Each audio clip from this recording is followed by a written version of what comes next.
Hello दोस्तों, आज हमारे चैनल पे आपका स्वागत है। आज हम लोग देखने वाले हैं फिर से घातांक का एक अगला नियम जो ये कहता है भाग में घातांक के नियम क्या हो सकता है। यदि आधार समान है तो भाग में घातें घट जाती हैं। यदि आधार समान है तो भाग में घातें घट जाती। पहला नियम हम लोगों ने देखा था कि यदि आधार समान है और गुणा का संक्रिया होता था तो घातें जुड़ जाती थी। अब भाग में क्या हुआ, घातें घट जाएंगी। तो घाते घटने के पहले मैं आपको कुछ बताना चाहता हूँ, सिखाना चाहता हूँ, उसे आप लोग ध्यान पूर्वक सीखिए। कि यदि आपके हाथ में पेन है, कॉपी है तो उसे छोड़ दीजिए, ध्यान पूर्वक पूरा ध्यान यहाँ पे लगाइए, सीखिएगा। देखिएगा यदि कहीं पे लिखा गया है 4 की पावर 2, 4 की घातें 2, तो इसका मतलब क्या होगा, इसे आप बटे में लिख सकते हो। इसे आप बटे में भी लिख सकते हो। 1/4 की पावर -2, क्या लिख सकते हैं आप, 4 की पावर -2 बटे में लिखा जा सकता है। आप देख लें, जैसे मैं लिखता हूं रमेश, यहां पे रमेश, और इसके ऊपर मैं लिख देता हूं उमेश। तो जाहिर सी बात, आप सीख चुके होंगे घात को बताना, आधार को बताना। यहाँ पे आधार हमारा रमेश है जबकि घात हमारा उमेश है। इसको मैं अगर बटे में लिखना चाहता हूं तो यही चीज हम इस प्रकार भी लिख सकते हैं। 1/में रमेश की घात,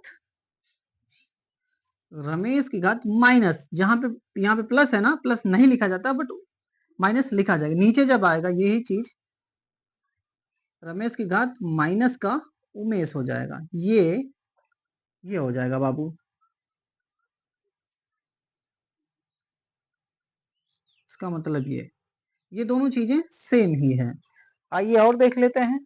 कहीं पे एक्स स्क्वायर है या माइनस का एक्स है, एक्स स्क्वायर है, तो इसे आप जब बटे के रूप में लिखोगे, अंश और हर के रूप में लिखोगे, यही नीचे आ जाएगा और ये घात वाला मान प्लस में हो जाएगा। ये चीज आपको समझना होगा, बहुत ध्यान पूर्वक समझिएगा। और हम लोग आगे बढ़ते हैं, इस पे कुछ एग्जाम्पल देख लेते हैं। घातांक के नियम, भाग में घातांक के नियम क्या होता है। यदि आधार समान है तो भाग में घातें घट जाती हैं। यदि आधार समान है तो भाग में घातें घट जाती हैं। भाग में घातांक के नियम, यदि आधार समान है तो भाग में घातें घट जाती हैं। और ये नियम आपको समझना था थोड़ा सा, कि 4 का स्क्वायर अगर लिखा उसे आप अंश और हर के रूप में लिखना चाहते हैं तो आप उस चीज को, टोटल मान को नीचे ले जाइए और भाग अगर प्लस में है ऊपर तो माइनस कर दीजिएगा, अगर माइनस है तो प्लस हो जाएगा। जैसे ये आप दोनों समझ चुके हैं। इस पे हम कुछ एग्जाम्पल ले लेते हैं। यदि आधार समान है तो भाग में घातें घट जाती हैं। और ऐसी की पावर 5 दिया गया है, तो ये जब ऊपर आएगा ए की पावर -5 हो जाएगा। ये ध्यान रखिएगा आप, ये ऐसा भी होता है। जब आप यहाँ से ऐसा लिख सकते हो अंश और हर के रूप में, तो अंश और हर को आप अंश के रूप में भी लिख सकते हो, इजिली लिख सकते हो। मेरे पास एग्जाम्पल में है, एग्जाम्पल में मैं लेता हूं, देखिएगा ध्यान से। 5 की पावर 25 और 5 की पावर 23। ये चीज मैं क्या करूंगा, बेस सेम है, आधार दोनों में समान है, तो आधार को मैं एक बार लिखूंगा और घात को मैं उसमें से घटा दूंगा। आधार यदि समान है तो भाग में घातें घट जाती हैं। आधार दोनों में 5 है, घात 25 और 23 है। अंश की घात 25 है, हर की घात 23 है। तो क्या करेंगे, भाग में घातें घट जाती हैं तो घात घटा देंगे, तो इसका आंसर जो आएगा वो 5 की पावर 2 आएगा। और 5 की पावर मतलब 5 का गुणा 2 बार 25 हो जाएगा। तो इसका आंसर ये आ गया, 5 की पावर 25 बटा में 5 की पावर 23। ये आपका आंसर हो गया। ये तो ये कुछ नहीं है, ये गुणा वाला ही नियम को फॉलो करता है, और ये वाला यहाँ से नियम हो जाता है। या और करके मैं यहाँ पे सॉल्यूशन लिख देता हूँ। 5 की पावर 25 गुणा में 5 की पावर 23।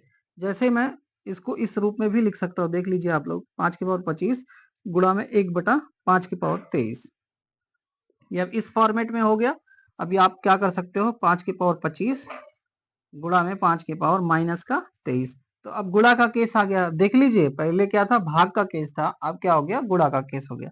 गुणा में घातें जुड़ जाती हैं तो 5 आधार को एक बार लिखते हैं प्लस, और यहाँ की घात क्या है माइनस, माइनस के साथ 23 लिखा जाएगा, ब्रैकेट में कर दीजिएगा, और ये क्या हो जाएगा 25 प्लस माइनस का गुणा होगा माइनस हो जाएगा 23, तो ये क्या हो जाएगा 25 में से 23 गया 5 की पावर 2, यानी कि ये आपका आंसर हो जाएगा। दोनों से आपका आंसर आएगा। यदि आधार समान है तो भाग के केस में घातें घट जाती हैं, अल्टीमेटली वही नियम लगता है, इसको और इसको लेके गुणा का ही नियम लग जाता है। तो आज के लिए बस इतना।